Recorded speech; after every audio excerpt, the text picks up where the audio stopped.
Hello दोस्तों, जय मसीह की।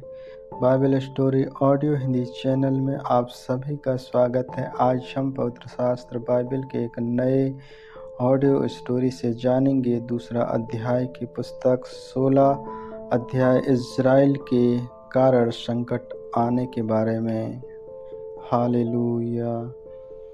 आसा के राज्य के 36वें वर्ष में इज़राइल के राजा बाशा ने यहूदा पर चढ़ाई की और रामा को इसलिए दृढ़ किया कि यहूदा के राजा आशा के पास कोई आने जाने ना पाए।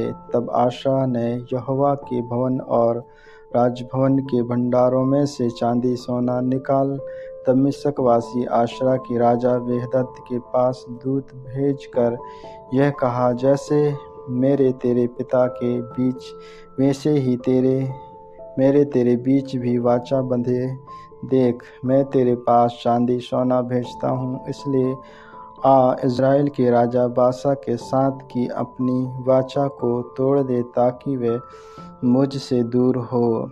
बेहदद ने राजा आशा की यह बात मानकर अपने दलों के प्रधानों से इज़राइली नगरों पर चढ़ाई करवाकर इश्योनदान, ब्लेसमिक और नप्ताली के सब भंडार वाले नगरों को जीत लिया। यह सुनकर बाशा ने रामा को दृढ़ करना छोड़ दिया और अपना वह काम बंद कर दिया। तब राजा आशा ने पूरे यहूदा देश को साथ लिए और रामा के पत्थरों और लड़की की निज में बाशा काम करता था उठ ले गया और उनसे उसने गेव और मिस्बा को दृढ़ किया। हालेलुया। भविष्यवक्ता हननी। उस समय हननी दर्शी यहूदा के राजा आशा के पास जाकर कहने लगा, तूने जो अपने परमेश्वर यहोवा पर भरोसा नहीं रखा वरन आराम के राजा ही पर भरोसा रखा है, इस कारण आराम के राजा की सेना तेरे हाथ से बच गई। क्या कुशूरियों और लिबियों की सेना बड़ी ना थी, और क्या उसमें बहुत से रथ और सवार ना थे? तो भी तूने यहोवा पर भरोसा रखा था, इस कारण उसने उनको तेरे हाथ में कर दिया। देख, यहोवा की दृष्टि सारी पृथ्वी पर इसलिए फिरी रहती है कि जिनका मन उसकी ओर निष्कपट रहता है, उनकी सहायता में वह अपनी सामर्थ्य दिखाए। तूने यह काम मूर्खता से किया है, इसलिए अब से तू लड़ाइयों में फंसा रहेगा। तब आशा दर्शी पर क्रोधित हुआ और उसे कांट में कुटवा दिया, क्योंकि वह उसकी ऐसी बात के कारण उस पर क्रोधित था। उसी समय से आशा प्रजा के कुछ लोगों पर अत्याचार भी करने लगा। हालेलुया।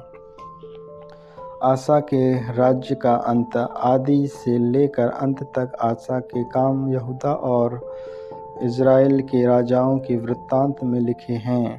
अपने राज्य के 39वें वर्ष में आशा को पाँव का रोग हुआ और वह रोग अत्यंत बढ़ गया। तो भी उसने रोगी होकर यहोवा की नहीं, वेदों ही की शरण ली।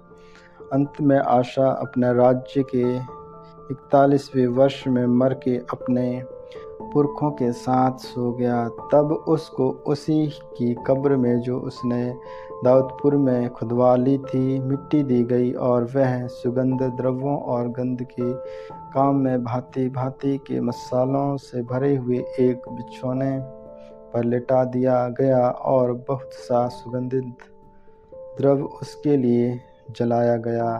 आमीन आमीन। परमेश्वर इन वचनों को सुनने के द्वारा आप सबों को आशीष दे। आगे की और भी ऑडियो स्टोरी सुनने के लिए Bible story audio Hindi channel को लाइक, सब्सक्राइब और बेल आइकन को दबाएं। सभी प्रिय भाई बहनों